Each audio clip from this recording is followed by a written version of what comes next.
here with Anson Carter, Henrik Lundqvist, Bissonnette, Wayne Gretzky. Florida Panthers are back-to-back champs. Heard with Jackie, with Brad Marchand, saying the secret to the success is that this team's a family. And you heard an emotional Matthew Tkachuk with Panger. We're a dynasty. It's the culture. The culture here is unique. They've won back-to-back cups. They've gone to 3 straight finals. There is something special about this culture here, Gretz. Well, I think that everyone said it best. When they traded for Matt Tkachuk, that was a gutsy trade because the player they traded was a tremendous hockey player. And Matthew came here, and I know we've talked about it, but the fact is he did change the culture. He didn't have to say a lot. It was how he played and how unselfish he was on the ice and what he would do to win a championship. And that fed through the whole hockey club. So I thought when they lost Montour and Ekman Larsson, I thought, okay, those guys are really good defensemen. And along came Seth Jones, and I can't say enough good things about their management team. They did a great job. They had more depth. They deserved to win the Stanley Cup, and they had the best goaltender throughout the playoffs. Yeah, just look at the rundown of potential Conn Smythe winners. Congratulations to Sam Bennett, but we were going back and forth hot stoving about Bennett or Marchand or Barkov or Bob. I mean, that's depth right there. Yeah. And any of those players could have won the MVP. And Ekblad, he was unreal. He shut down McDavid. We haven't mentioned the man who scored 4 goals in this game. Right. Sam Reinhart could have been in that mix as well. Unbelievable. It's an incredible effort. I just have to say, I haven't played in 5 years. Every year that goes by, you get more, separation from the game. But when I listen to them talk about their group, the locker room, it makes me miss the game so much. There's no better feeling than to be on a team where you feel like you're playing for each other. And anytime you have success, that's what you need in the locker room. It's not enough to just have great players. You need that feeling of you playing for each other. I just get goosebumps when I hear them talk. They mean so much to each other. Yeah. And it's such a big part of playing this game. That's why we start playing the game as kids, too. Yeah, we love the competition, but we love doing it together in a great group. I just absolutely love it. Well said, Hank. You know, I might want to go skate tomorrow. You know what never gets old either, guys? You watch these trophy presentations for all these other sports and these leagues. I love seeing the players get the trophy first. Yes. Yeah. Those are the guys that are out there blocking shots to their face, scoring goals. Yes, you got to have great ownership and great management, but the players are the ones that get it done. And it goes back to the captain, Sasha Barkov, 359 days after he got it the last time. But then Barkov doesn't give it to Marchand. He doesn't give it to Tkachuk or Bennett or Bob. He goes out and they find all the first-year winners on this team, and all of them are next. Absolutely, Liam. And Wayne, you touched on it earlier as well. Like the fact that Sam Bennett gets the Conn Smythe, he goes and drops it off right by the bench. He doesn't care. They care about the team trophy, and they get it. And like you said, they give it off to the healthy scratches, the guys who have never really had their chance to taste the victory before. And it's just remarkable what this group has been able to achieve. And doing it back-to-back, guys, we know how hard this grind is. 3rd straight final and how many miles on the tires, but they just replenish. And I'm amazed at how organized they are on the ice, their power play, their penalty killing, their defensive structure, traveling back and forth from Florida to Edmonton, where they found time to decide who's going to get the trophy first. I mean, that's a day-long job in itself. They must have 3 or 4 of the captains got together and said, hey, what do you think of this idea? And they all said, okay, let's win tonight, and that's what we'll do. But just a classy organization, classy group of young men, and they deserve the Stanley Cup. And another thing, too, like what they put themselves through. You heard Matthew Tkachuk getting interviewed there. His adductor off the bone. Like, I don't even know how much pain he must have been in to go through that. And also an ab issue. Like this, I'm sure that the laundry list of injuries are going to come out, but the personal sacrifice that these guys put themselves in order to hoist Lord Stanley, it's a grind, boys. I don't know what it feels like. I know you do. It's a grind, and I was sitting with Keith Tkachuk in the Game 3 against Toronto, and he told me that Matthew shouldn't even be dressing him because his leg was torn and it was so bad. But the kid has so much heart, and that filters through the hockey club. you can lead by emotion too. You can lead by your presence, and that's what Matthew's done for 3 straight years. He changed the whole organization as far as I'm concerned. And the fact he was able to play to the level that he played. I mean, how many goals in these Stanley Cup finals? And I mean, he was not a liability out there through the run. Great defensively, that great wall work, hanging on to it down low. And I think it's just also a testament to his line mate, Sam Bennett, and the fact that he helped carry him throughout this run and be able to achieve 15 goals, 13 of which on the road. So to that second line in general, playing through pain and being able to accomplish what they did, tip of the cap, man. Well, just a full-blown wagon. I mean, at this point of the season, it's going to take a lot for guys to sit aside, right? Even though you might be able to walk almost leaving the rink, but it's just incredible. And also, a lot of teams are dealing with different types of injuries end of the season, right? The question is, how bad is it? Like their first run 3 years ago against Vegas, you know, they were really banged up, and it kind of cost them the title a little bit. This year, they've been better off with injuries for sure. Well, Matthew Tkachuk talked about culture. You got Sam Bennett's deals up, Ekblad's deals up. We've spent a few days here, boys. I mean, listen, I don't want to be in guys' pockets, but you'd be kind of foolish to turn this down. They've got a pretty good situation here, Florida Panthers, a team that's going to contend every single year for a Stanley Cup championship. And then look the other side. What's going to happen to the Edmonton Oilers? Oh, there's a lot of questions. What's going to happen to the Oilers? I think I saw Zito down on the ice with some paperwork for Sam, trying to get him a pressure sign. Try to sign McDavid, too? I mean, what's going to happen there? I think we have to get into all of it because there's questions on both sides, especially if you're going to be a modern dynasty and you want to keep this thing going on the Florida side, and big sort of existential questions going on with the Oilers. But Sam Bennett, right now he's a Panther. He's the Conn Smythe winner, 15 goals, 13 on the road, 5 in the final, and he spoke to Jackie Redmond earlier. Sam, congratulations, a 2-time Stanley Cup champion and MVP. How do those words sound? I mean, it's incredible. This was harder than the last time. I mean, we put in so much work. I'm just so proud of this group. There's honestly 25 MVPs on this team. So I mean, it's the best feeling in the world. You say this one was better and harder than the first. Why? I mean, I think just knowing what it took, like knowing how hard we had to work to get back here, and I mean, we played a lot of really good teams in this run, and I'm just so proud of this group. We battled through a lot of adversity. We were, counted out at times, but this is just an incredible group. I don't know if people will look back on this Cup final and talk about the goaltending, but Sergei Bobrovsky made some incredibly timely saves for you guys. Have you ever seen a goaltender so dialed in the way that they prepare? No, never. It's remarkable. I mean that's my MVP. He's every night. He's the guy that is he holds this whole thing together. Just the composure in the net gives us so much confidence, and he's one of a kind. Big summer for you. Paul Maurice has stated that you are dealing with the bubonic plague, the dengue fever. I don't know if you said. Would you like to respond to those rumors? They're not true. All right, fair enough. Listen, enjoy the celebration. Congratulations on it all, and thank you. Thanks so much, Jackie.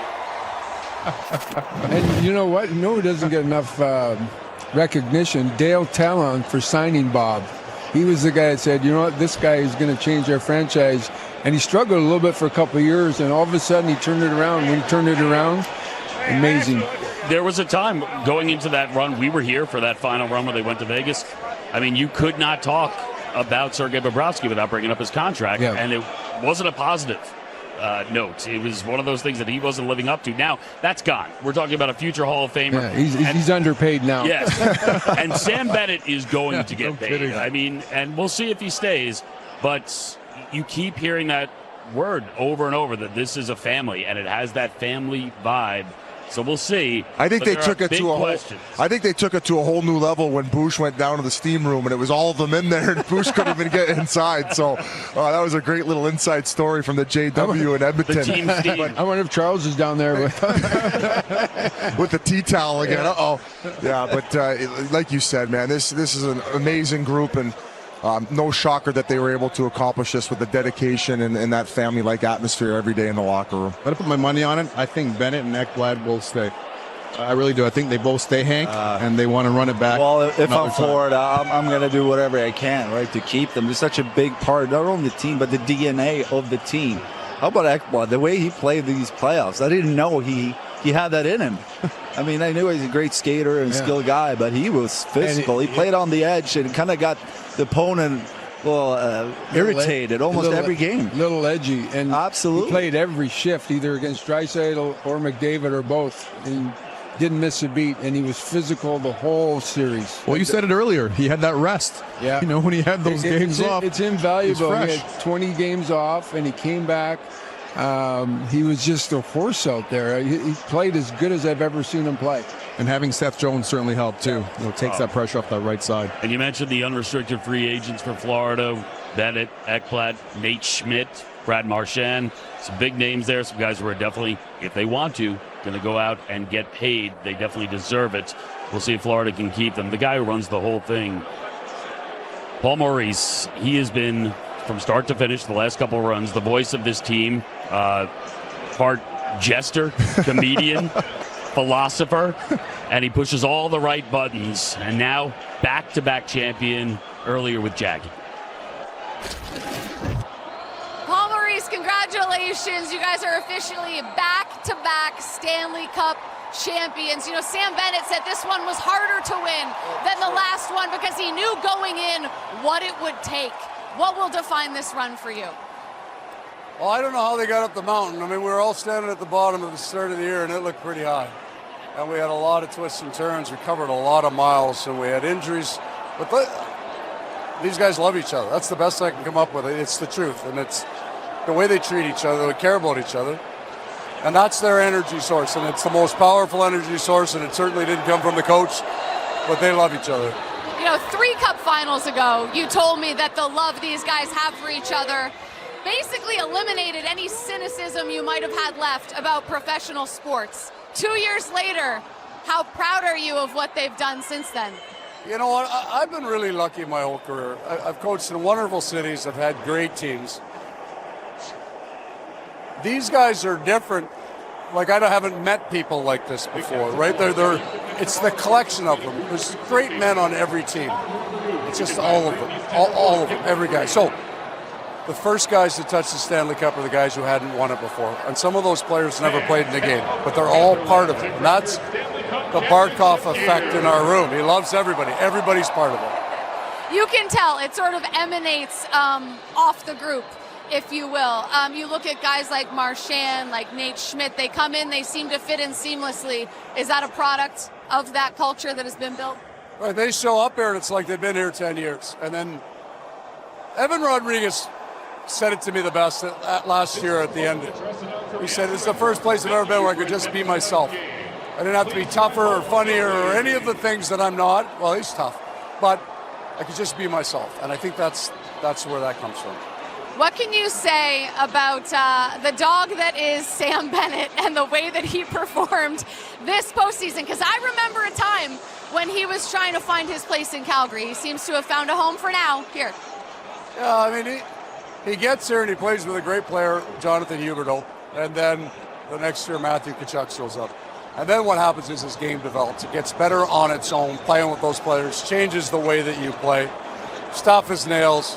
He says 5 words a year, but he's got a big smile on his face tonight. How quickly will you call him this summer to try to convince him to stay? Oh, he's not leaving the building. You're kidnapping him. Listen, I think the fans would understand if you took those measures. Thank you for this. Congratulations. Go enjoy it. Says 5 words a year. He's not getting paid by the word. I mean, that's for sure. He's getting paid for just about everything else. $2 million a word. Yeah, well, I guess not bad. That's heavy. You know, they keep mentioning the emotion of this team, and love was the word that Paul Maurice used, and it brings the team together. And you don't necessarily need that to win the whole thing. It certainly helps if you have this talent, this collection of players. Do you remember that feeling when you were playing with your teams? Listen, I'm overly impressed at what he's saying, but I played on a lot of teams that had a lot of love and missed the playoffs. It takes a little bit more than that. You got to have goaltending, you got to have coaching, you got to have skill, you got to have toughness. They got all that, and on top of that, they all like each other. So it's a combination of a lot of things. and they seem to have pushed all the right buttons at this point in time. And the opposite thing is for Edmonton, they're going to have some questions in the offseason of, they just didn't have enough depth against the Florida Panthers, and you can't just rely on two guys to continuously carry your hockey club. It's too hard over 4 series, and we talked about it just earlier. Look at the depth of Florida. 1 of 5 guys could have won the Conn Smythe, right? And even Tkachuk's name was probably got some votes. Yep. He played very well. So Edmonton has some big questions in this offseason, and sure they're going to answer them. We could talk about that a little bit. DraftKings, as Jazz has told me, has the Oilers actually is the early Cup favorite. Oh, for crying out loud. Plus 650 bids from Florida. They better not get offer sheeted But anymore. here's the Is deal. that busy bets? Biz, you got the under right. Yes. 6. But you look at free agents for them. Corey Perry, Jeff Skinner, Connor Brown, Kapanen, Frederick, Klingberg. And then the big story, of course, will be that Connor McDavid has 1 year left on his contract. So it's going to be going into the summer with this feeling of uncertainty with this team. Leon Draisaitl is signed long-term. Connor McDavid is not.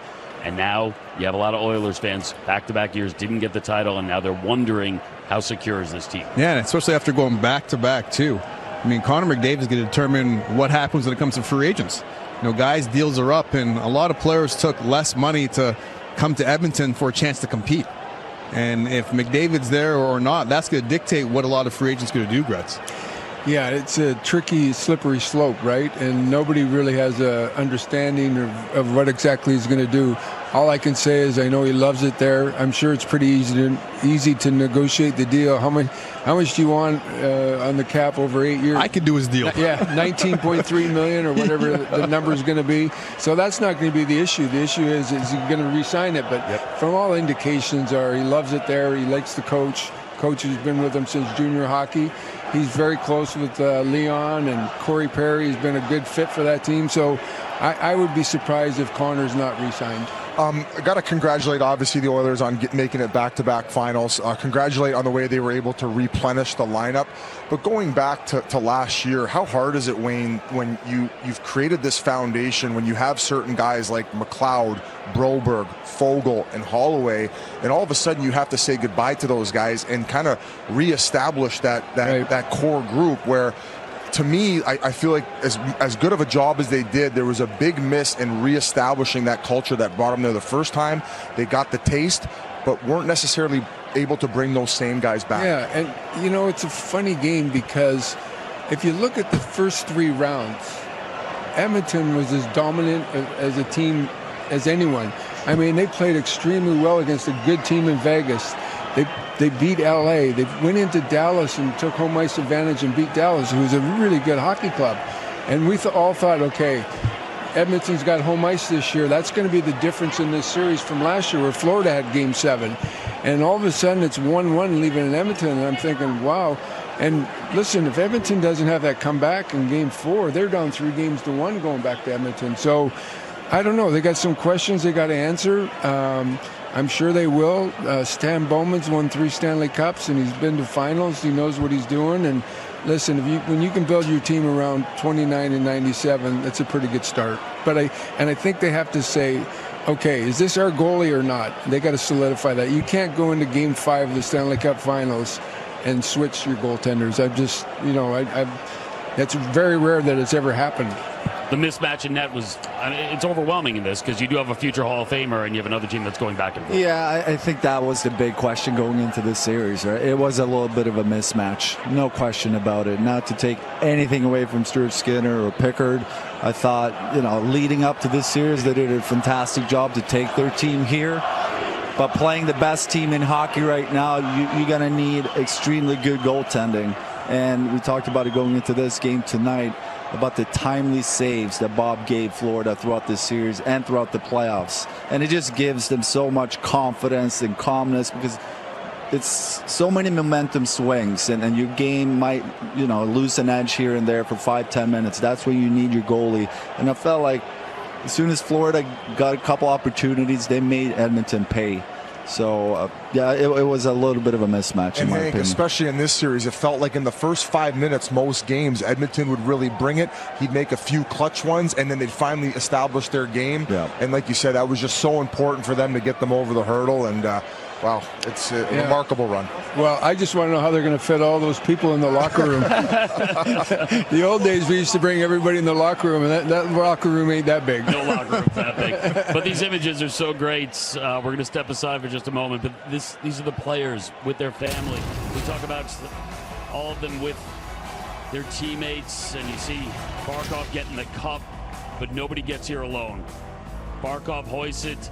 All the hands go up, and now on the ice behind us, all the family members celebrating with the players. Back-to-back Stanley Cup champions, the Florida Panthers. We'll have more from Sunrise.